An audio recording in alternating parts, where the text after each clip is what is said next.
Rana plaza ধসের কথা শুনেছেন।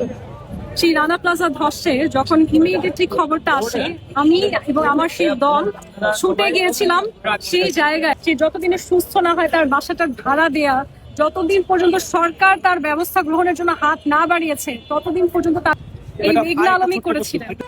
আগামীতে আমি যেরকম বাংলাদেশ দেখতে চাই, এক্সপেরিমেন্ট আসলে তারই একটা অংশ, যেখানে জনপ্রতিনিধি হিসেবে কেউ আমাকে কখনো নিজের বস বা নিজের শাসক, নিজের প্রভু বা এই এলাকার ওস্তাদ মাস্তান এরকম মনে করবেন।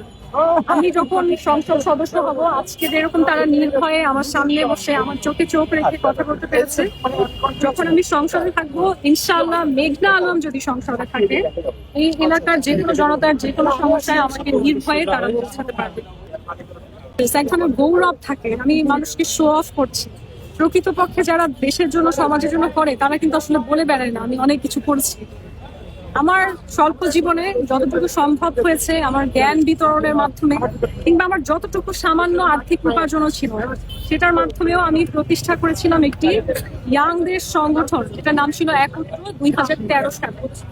সেই সময়ে আপনারা রানা প্লাজা ধসের কথা শুনেছেন।